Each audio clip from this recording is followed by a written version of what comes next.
Hello friend, नमस्कार। I am जेके। आज हम बताने वाले हैं दोस्त पोज़लाना पोर्टलैंड सीमेंट के बारे में।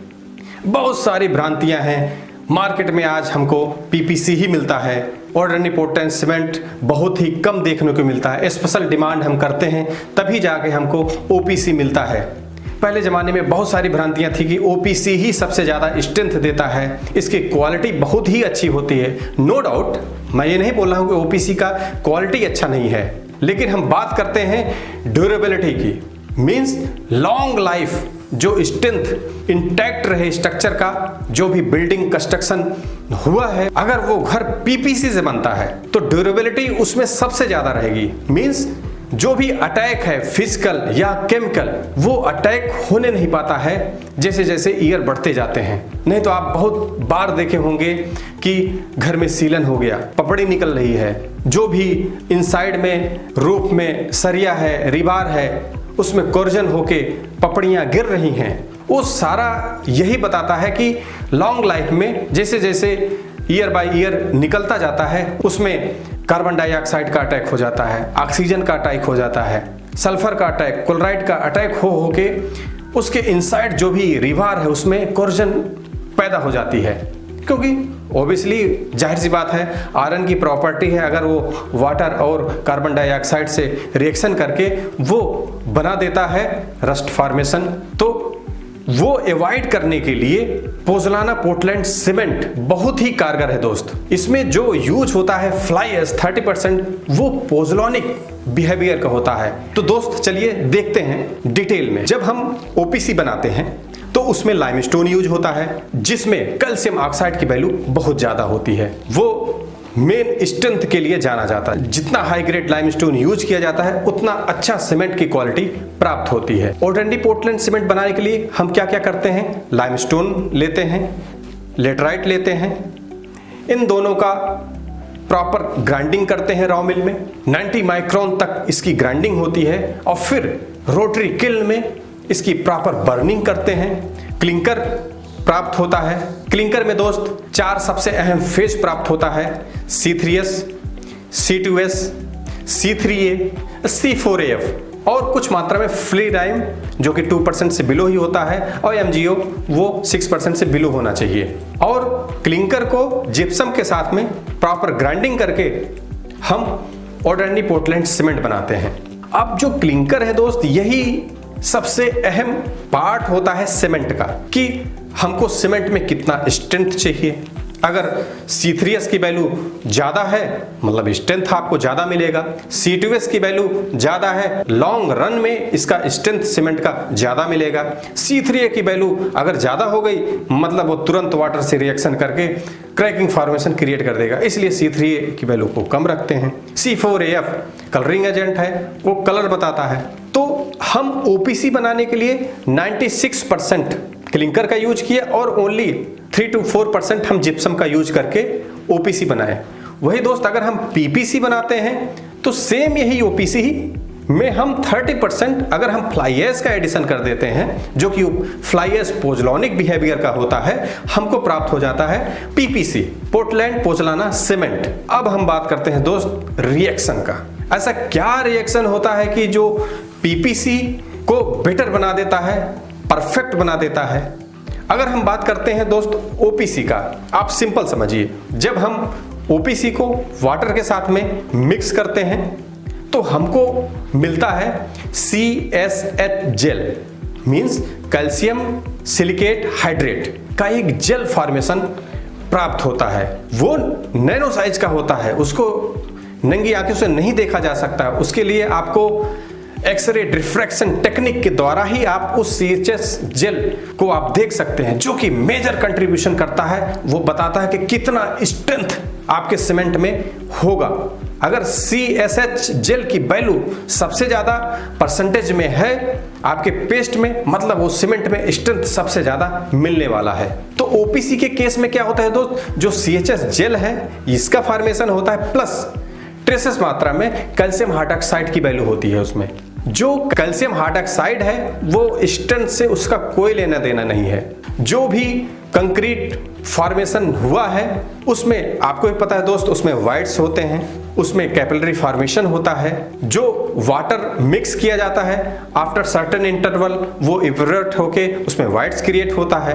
तो जब उसमें वाइट्स रहेगा, कैपिलरी फॉर्मेशन के साथ में जो भी सल्फर अटैक है, क्लोराइड अटैक है, ऑक्सीजन अटैक है, कार्बन डाइऑक्साइड का अटैक है, ये सारा लॉन्ग लाइफ के लिए घातक है। यही कैल्शियम हाइड्रोक्साइड कैल्शियम ऑक्साइड के साथ में रिएक्शन करके कैल्शियम कार्बोनेट बना देता है, CuCO3, जो कि इनसॉल्युबल होता है। ये अगेन ह्यूमिडिटी मतलब H2O के साथ में रिएक्शन करके कैल्शियम बाइकार्बोनेट बना देगा आपके स्ट्रक्चर में। और कैल्शियम बाइकार्बोनेट दोस्तों सॉल्युबल होता है, वही लीचिंग फॉर्मेशन क्रिएट कर देता है आपके स्ट्रक्चर में, बिल्डिंग में। 10 साल 15 साल के बाद में आप देखेंगे कि बिल्डिंग में क्रैकिंग फॉर्मेशन हो गया, उसमें पानी का रिसाव आना चालू कर दिया। तो ये सारा चीज अगर आप OPC यूज करते हैं तो होता है। इसको अवॉइड करने के लिए तो आज बहुत सारी टेक्निक आ गई है, आगे चल के हम वो टेक्निक भी बताएंगे कि OPC का यूज करके उसमें ऐसा क्या मटेरियल मिला के ये जो प्रॉब्लम आती थी पहले उसको रिमूव किया गया है। तो सबसे पहला जो कि आज के डेट में हर एक कोई को पता है, इसमें पोज़ोलानिक मटेरियल फ्लाई ऐश का यूज किया गया। फ्लाई ऐश का यूज करने में क्या बेनिफिट हुआ दोस्त? अब हम बात करते हैं PPC का। PPC मतलब वही OPC में 30% हम फ्लाई ऐश का मिक्सिंग किए और प्रॉपर ग्राइंडिंग किए। PPC का जो प्रॉपर ग्राइंडिंग होता है वो थोड़ा ज़्यादा फाइन होता है अगर हम कंपेयर करते हैं OPC से। PPC में हम वाटर मिलाए, परफेक्ट वाटर सीमेंट रेशियो के साथ में मिक्सिंग किए तो हमको प्राप्त हुआ CHS जेल और प्लस ट्रेसेस मात्रा में कैल्शियम हाइड्रोक्साइड मिलेगा।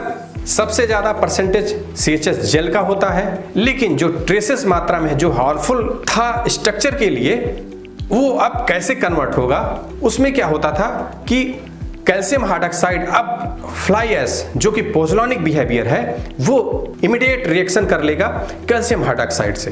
कैल्शियम हाइड्रोक्साइड से जैसे ही रिएक्शन करेगा ये अगेन CHS जेल ही बना देता है दोस्त। तो मतलब जो हमको टोटल पेस्ट प्राप्त हुआ उसमें सबसे ज्यादा CHS जेल प्राप्त हुआ। जो स्ट्रक्चर को हार्मफुल करने वाले एसिड्स क्रिएट हो रहे थे वो सारा रिमूव हो गया और परफेक्ट बॉन्डिंग प्राप्त हुआ, जो कि स्ट्रेंथ के लिए जाना जाता है। CHS gel calcium silicate hydrate उसकी वैल्यू OPC की तुलना में बहुत ही ज्यादा हो गया, जिससे कि जो फिजिकल और केमिकल अटैक स्ट्रक्चर के साथ में होते हैं वो मिनिमाइज हो गया। जो वाइट्स हैं अगर वो पोज़ोलाना पोर्टलैंड सीमेंट से बनाया गया है तो उसके अंदर में, बिल्डिंग के अंदर में, कंक्रीट के अंदर में जो भी वाइट्स हैं उसकी वैल्यू घट गई।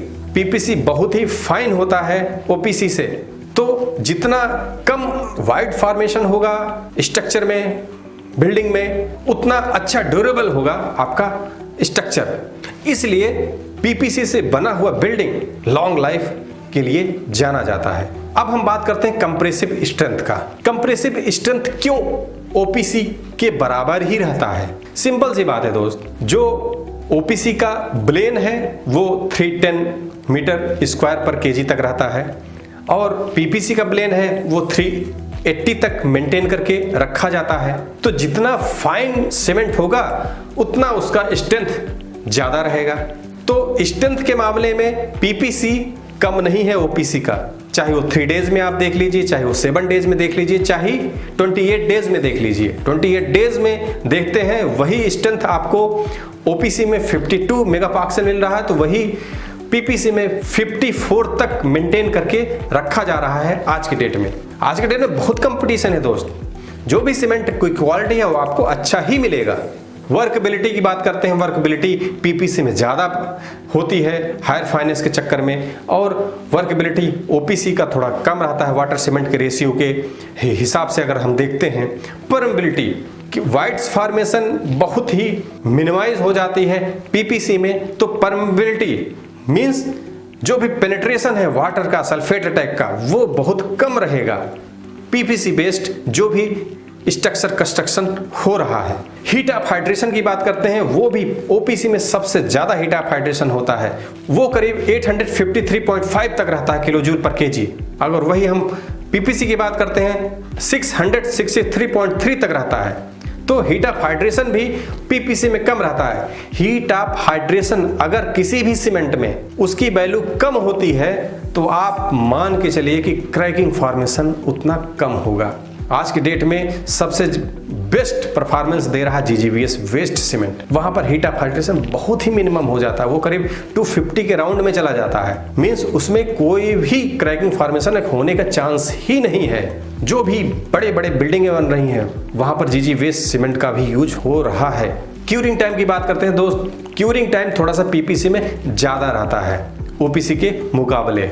सबसे इंपॉर्टेंट फैक्टर यह है कि पीपीसी इन्वायरमेंटल फ्रेंडली है अगर हम कंपेयर करते हैं ओपीसी में। सीमेंट बनाने में अगर हम ओपीसी बनाते हैं तो करीब 1 टन CO2 इमिशन मिलता है 1 टन क्लिंकर बनाने में। अगर वही हम बात करते हैं पीपीसी के लिए तो 30% का सीधा रिडक्शन हो रहा है दोस्त। फ्लाई ऐश हमने मिलाया तो पीपीसी तो इन्वायरमेंटल फ्रेंडली भी है और फ्लाई ऐश इतना अधिक जनरेट हो रहा है पावर प्लांट से इंडिया में, उसका खपत उतना नहीं हो पा रहा है। अगर पीपीसी का यूज हो रहा है, उसका बिहेवियर भी अच्छा है, क्वालिटी भी अच्छा है, तो ये इन्वायरमेंटल फ्रेंडली भी है। एक ग्रीन हाउस इफेक्ट जो भी इन्वायरमेंटल में हो रहा है उसको भी मिनिमाइज करता है। आपको जान के हैरानी होगी कि cement plant only itself contribute करता है 7% ग्रीन हाउस इफेक्ट के लिए। सबसे ज्यादा CO2 जनरेट होता है ड्यूरिंग कैल्सिलेशन। जो भी कैल्शियम कार्बोनेट है वो CO और CO2 में ब्रेक होकर CO2 इन्वायरमेंट में जाता है, जो कि green house effect harmful create करता है। तो दोस्त आशा करते हैं कि आपको ये पता चल गया होगा कि क्यों पीपीसी ज्यादा बेटर होता है ओपीसी से आज के डेट में। अगर हम 30% फ्लाई ऐश मिला रहे हैं, ऑब्वियसली थोड़ा सा कास्ट रिडक्शन होता है। पीपीसी अगर कंपेयर करते हैं ओपीसी से तो थोड़ा सा 2-4-5% कम में ही पैसे में आपको मिल जाती है, लेकिन उसका लॉन्ग लाइफ ड्यूरेबिलिटी आपको ज्यादा मिलेगा। तो आशा करते हैं दोस्तों आज आपको अच्छी खासी जानकारी हासिल हो गई होगी कि क्यों पीपीसी बेटर है ओपीसी से, क्यों उसका पॉपुलैरिटी ज्यादा है। अगर हमारा वीडियो आपको पसंद आया हो लाइक और शेयर जरूर कीजिएगा। अगर हमारे यूट्यूब चैनल पर नए हैं तो सब्सक्राइब करना ना भूलें, बेल आइकन को जरूर हिट कीजिएगा, जिससे आपको लेटेस्ट अपडेट नोटिफिकेशन मिलता रहेगा, हमारा मोटिवेशन बढ़ता रहेगा। वीडियो देखने के लिए बहुत बहुत धन्यवाद।